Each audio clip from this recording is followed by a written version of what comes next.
जो कंट्रोवर्सी लगातार फिर से शुरू हो चुकी है, राहुल गांधी और मल्लिकार्जुन खड़गे का जो वीडियो वायरल हो रहा है उसे लेकर भी कहीं न कहीं जिस तरीके से बयान आ रहे हैं, क्या कहना चाहते हैं वंदे मातरम को लेकर जो कंट्रोवर्सी? पहली बात है, वंदे मातरम के बारे में लोकसभा के सदन में दीर्घकाल चर्चा हुई, बहस हुई। बहुत सारे लोगों ने वंदे मातरम के बारे में इस आजादी की लड़ाई का मंत्र कैसे रहा उसके असंख्य उदाहरण थे। फांसी पर चढ़े हमारे युवा वंदे मातरम कहते हैं, और जिस लोगों ने जिंदगी भर वंदे मातरम नहीं कहा, न वंदे मातरम का कभी आदर किया, न आजादी के लड़ाई में रहे हैं, वो लोग आज वंदे मातरम की बात करते हैं। पैरों तले मिट्टी हिल रही है। अब ऐसी स्थिति में वंदे मातरम के बीच में उन्होंने कानून लाने का प्रयास किया है, और उस कानून में लोकसभा में बहस नहीं हुई, उन्होंने वो कानून बुलडोज करके पारित कर लिया है। और उस कानून के तहत उनका कहना है कि पूरा वंदे मातरम गाना होगा, और जो राष्ट्रगान नहीं पूरा गाएगा वो अवमान करके उसके ऊपर शिक्षा हो जाएगी, शासन हो जाएगा। तो ये गलत है भैया। उस वक्त भी पूरा आज नहीं लिखा ना, 1926 में जब लिखा गया तो आज नहीं लिखा ना, रविंद्रनाथ टैगोर जी ने गाया था, बंकिम चंद्र चटर्जी ने लिखा हुआ। तब जाकर आजादी की लड़ाई बहुत महत्वपूर्ण तय हुई थी, और हिंदुस्तान में उस वक्त सभी धर्मों के लोग थे, तो किसी को आहत न पहुंचे, इसलिए उन्होंने उसके सिर्फ 2 स्टांजा गाने का, उस वक्त की कांग्रेस की आजादी की लड़ाई वाली कांग्रेस पार्टी नहीं थी कि वो एक मूवमेंट थी, वो उसमें उन्होंने ये पारित कर दिया, और आगे चल के फिर 2 स्टांजा गाने। आज क्या जबरदस्ती कर रहे, क्या चाहते हो आप? हिंदू मुस्लिम करना है, बाकी कुछ नहीं करना है। देश के प्रति भावना नहीं है, राजनीति में कैसे लाभ होगा, और किसी मजहब के लोगों को टारगेट करना है। तुम्हारे राष्ट्र के प्रति की ये ना तो सद्भावना है, न आदर है, न श्रद्धा है। आपकी श्रद्धा सिर्फ कुर्सी पे है। कुर्सी लोगों को भ्रम पैदा करती है, क्योंकि आपकी सरकार हर जगह असफल हुई। आज आप जानते हो कि जेएनजी का कितना बड़ा आंदोलन हुआ, अब झारखंड में चल रहा है। महिलाओं पे अत्याचार कितने हो रहे, कितनी महिलाएं लापता है, लड़कियां छोटी छोटी लापता है, उसका आंकड़ा बहुत बड़ा है। अत्याचार अलग बात है, लापता अलग बात है। बेरोजगारी परिसीमा पर गई है। दूसरी तरफ किसान आत्महत्या कर रहा है। किसान कौन खुश है? अदानी, बाकी कोई खुश है मुझे नहीं मालूम। झारखंड में जो तो ये सब जो मुद्दे हैं, उसको असफलता को ढांकने के लिए इनका ये प्रयास शुरू है, ताकि फिर दोबारा हम हिंदू मुस्लिम करते रहे और लड़ते रहे। यूपी के चुनाव नजदीक आ रहे हैं, समझे आप? इतना इसका मतलब। झारखंड में जो आंदोलन है उसे लेकर कहा जा रहा है कि कांग्रेस की वहां पर सरकार है, किसी की भी सरकार हो, हम जेएनजी के साथ में हैं। और जेएनजी की जो मांग है, उस मांग को देखो तो सही बच्चे। कुछ साल, पिछले 10-12 साल में सवाल पूछना ही देशद्रोह समझा जाता है। डॉक्टर बाबा साहब अम्बेडकर ने जो संविधान दिया ना, उसकी धज्जियां उड़ा जा रही है, और उस संविधान को लेकर बच्चों ने सवाल पूछे। क्या क्रिएटिविटी है बच्चों के पास में, सलाम करना पड़ेगा। और जिद भी, दोनों बताया। बड़े बड़े नेतागण सरेंडर हुए, ईडी की नोटिस, इसकी नोटिस, बस सीबीआई की नोटिस, इनकम टैक्स, बुल दूसरे पार्टी में गए, बच्चे नहीं गए। बच्चे ने कोई झंडा नहीं लहराया, तिरंगा लहराया, और संविधान की किताब हाथ में रखी। ये ध्यान में रखना। मांग क्या है? अच्छी शिक्षा मिले। मांग क्या है?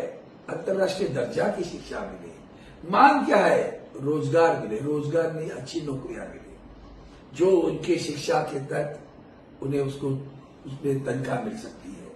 क्यों बच्चे जाते परदेश में? आपके देश में आज भी पहले 100 में अंतर्राष्ट्रीय दर्जे पर एक भी यूनिवर्सिटी नहीं है, सब गालगोटियां खड़े कर दी है यहाँ। धंधा बाजार, मैंने उस दिन कहा है पार्लियामेंट में, शिक्षा का बाजार न करो, अब बाजार कर रहे हो। अमेरिका के पब्लिक स्कूल जाकर देख लो, सरकारी स्कूल है, उसको पब्लिक स्कूल कहा जाता है। और हमारे यहाँ वर्ग है, उच्च वर्गीय, मतलब जाति से नहीं, अमीर है, वो इंटरनेशनल बोर्ड में जाएगा, 10-15 लाख भी देगा। गरीब का बच्चा शिक्षक का इंतजार करता है, टीचर का इंतजार करता है। स्कूल में टीचर ही नहीं है, अगर है एक ही टीचर 4 क्लास को पढ़ा रहा है। रास्ता नहीं स्कूल में जाने के लिए अच्छी, नदियां पार करके जा रही है आज भी। लाइट नहीं है, हम डिजिटल की बात करते हैं, डिजिटल शिक्षा। लाइट नहीं है तो तुम्हारा मोबाइल कहाँ गया, तुम्हारा नेटवर्क कहाँ गया, कैसे बच्चे को पढ़ाओ? बहुत है, उसमें ज्यादा जाऊं तो और दिमाग खराब होता है। तो ये पहले करो। और इसलिए राहुल गांधी जी ने क्या बोला, सोनिया गांधी ने क्या बोला, अरे भैया मूल कारण क्या है, उस कारण की तरफ जाओ, उनकी प्रतिभा मत मलिन करो, अपनी प्रतिभा देख लो आईने में कि क्या आप दे रहे हो देश को। पान मसाला विज्ञापन है, शाहरुख खान, अजय देवगन, टाइगर श्रॉफ को एफडीए की तरफ से नोटिस भेजा गया है। सही है, मैं तो उसमें तो उनका स्वागत करूंगा। भैया ये सभी जो, अब क्या पैसा कम है क्या? आप अच्छे कलाकार हो भाई। शाहरुख खान के बेटे के लिए मैंने पार्लियामेंट में आवाज उठाई थी। उस बच्चे को जब ईडी ने अंदर रखा था तो मैंने आवाज उठाई थी पार्लियामेंट में। क्या उस बच्चे की गलती थी? 40 दिन जिसने जिसको जेल में रखा, कोर्ट ने बाद में कहा इस मामले में कुछ भी नहीं है, तो 40 दिन क्यों रखा था? और जिसने रखा उसके ऊपर क्या शासन हुआ, वो मैंने बात उठाई। लेकिन ये बात है ना, ये पान मसाला गुटखा, इतने तो गरीब आप लोग नहीं हुए है ना भैया कि इसके ऊपर आपका उदर निर्वाह चलता है। पूरी युवा पीढ़ी को बर्बाद करने का काम न करो। उससे बिना रोटी चाहिए, दाल रोटी खाओ, प्रभु के गुण गाओ। दाल रोटी चाहिए भैया, पान मसाला नहीं चाहिए। पान तो हमारे पुरखों से लोग खाते आए, तो सेहत के लिए अच्छा है। सुपारी सेहत के लिए अच्छी नहीं, चूना सेहत के लिए अच्छा है, कैल्शियम है। तो ये सारी चीजें ध्यान में रखो, फिर पता चलेगा। पंकजा मुंडे कह रही है कि जिस तरीके से गोपीनाथ मुंडे जी को बयान किया जा रहा है, मेरे पिताजी कमल में ही जन्मे थे, कमल में ही विसर गए, इस तरीके का। ये सच्चाई है, मैं उसका साक्षी हूं कि गोपीनाथ मुंडे से उनकी पार्टी में बहुत ही अस्वस्थ थे, वो नाराज थे और फिर इतना गुस्से में थे, उनका मतलब अवमानित किया जा रहा था पार्टी में। उनको बड़ा लोगों का सपोर्ट रहने वाला बड़ा एक नेता था। उस नेता का उस पार्टी में अवमान हो रहा था। और जब वंदनीय बाला साहब ठाकरे जी को एक खबर मिली तो उन्होंने उसको समझाया, मुंडे जी पार्टी छोड़कर नहीं जाना, जो लड़ाई है पार्टी के अंदर करो, बाहर नहीं जाना। बाला साहब युति का जो चरित्र है ना, ये चरित्र बताता है कैसे होना चाहिए, गठबंधन का चरित्र क्या होना चाहिए। ये शिवसेना के थे ना हमारे प्रमुख, उनको क्या पता जा, तो बीजेपी टूट रही तो हम नहीं करते ना ऐसा धंधा, हमने उनकी पार्टी भी टूटने नहीं दी। और जबकि हमारी पार्टी में वहां से गुजरात से वाघेला साहब आए थे साहब से मिलने, मुख्यमंत्री रहे, और उन्होंने कहा शिवसेना का काम मैं वहां करता हूं। ये दोनों मुंडे और महाजन जी साहब के पास दौड़ के गए थे। अरे अरे अरे उसको तो बाला साहब ने कहा मैं गठबंधन की पवित्रता को मानता हूं, मैंने वाघेला जी को भी समझाया है, अगर वो नहीं होता तो आज गुजरात में भी शिवसेना बहुत मजबूती से खड़ी होती। हमने सोचा गठबंधन में पाप न करें, आप तो गठबंधन में पीठ पे छुरा भोगते हो, ये दोनों में फर्क है। और इसीलिए आदरणीय उद्धव जी ठाकरे डट के खड़े हैं ना, उसका कारण हुआ है। वेस्ट बंगाल में जो वीरभूमि पूर्व डिप्टी स्पीकर 5 बार के टीएमसी विधायक रहे हैं, आशीष बनर्जी का शव जो है पार्टी कार्यालय में फंदे पर लटका मिला है। घटना की जांच की जा रही है, लेकिन इस तरीके की उन्होंने जो उनकी मृत्यु हुई है, फांसी लगाया, उसे लेकर क्या किसकी? टीएमसी के जो आशीष बनर्जी हैं, 5 बार के विधायक रह चुके हैं, पार्टी कार्यालय में उन्होंने फंदा लगाया है। फिलहाल जो पुलिस है उसकी जांच कर रही है। इस प्रकार तकलीफ दे रहे ना। अरे कल तो उसी बंगाल में वो 15 अगस्त का दिन स्वातंत्र दिन मना रहे 80वां हम लोग, वहां झंडा कौन सा लहरा है पता है आपको? पता है? एक मिनट रुकिए जरा, थोड़ी तकलीफ देता हूं आपको।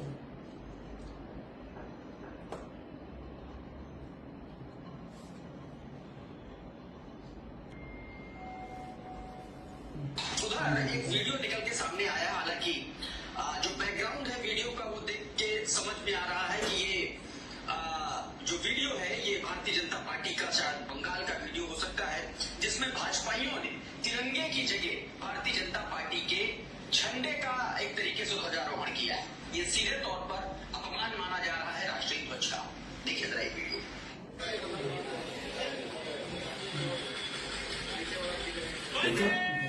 ये वंदे मातरम गा रहे, झंडा कौन सा लहरा रहे? तिरंगा, ये बीजेपी का। तो इससे समझ जाओ, अब जो टीएमसी से लोग भाजपा में नहीं जा रहे हैं, कल मैंने सुना मोहित्रा, हमारी जो मोहित्रा है उसको भी बहुत कुछ तकलीफ दे रहे हैं। बीच में बहुत जगह गई थी, पुलिस की सुरक्षा में उसको निकालना पड़ा, कार्यालय के बाहर नहीं आ रहे थे। ये जो चल रहा है ना, देख लेना, आप अपनी कब्र खोद रहे हो, आप अपनी कब्र खोद रहे हैं, बीजेपी अपनी कब्र खोद रही है। कितनी गहरी करनी है वो लोग ही तय कर रहे हैं। इतनी गहरी होगी जाएगी कि ऊंचाई को ऊपर भी आना मुश्किल हो जाएगा।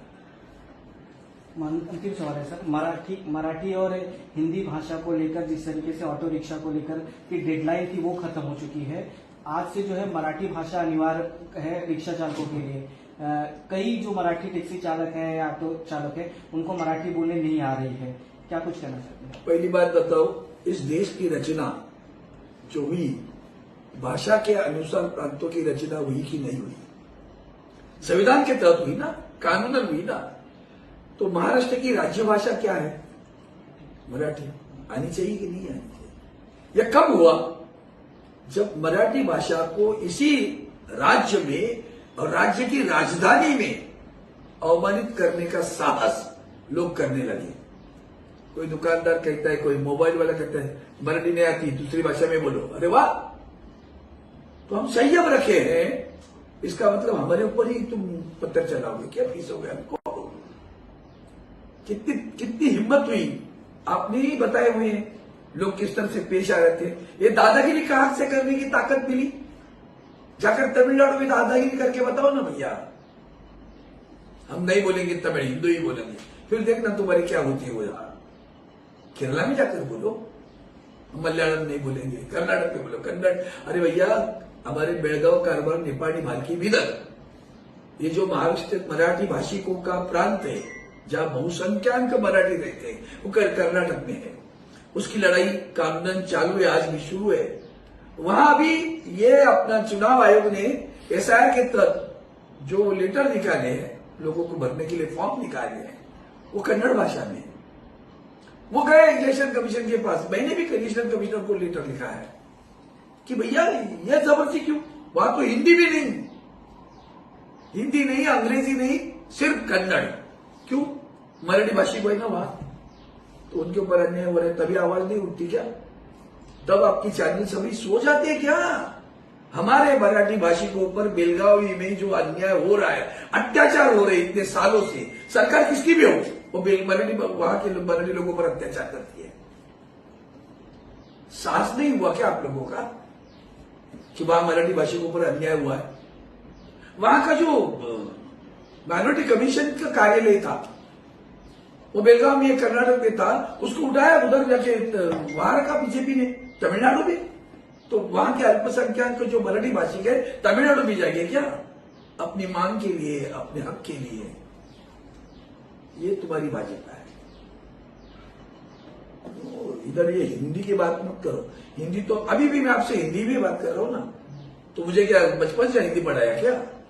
5वीं कक्षा से हम जो मराठी माध्यम के स्कूल से पढ़े हुए बच्चे भैया, तो हमें अंग्रेजी भी 5वीं कक्षा से शुरू किया। ABCD मैंने 5वीं कक्षा में शुरू की है, न कि पहली कक्षा में। आजकल तभी तो पहले के पहले वो जो KG BG नहीं था, आजकल वो KG है, PG है, क्या क्या है।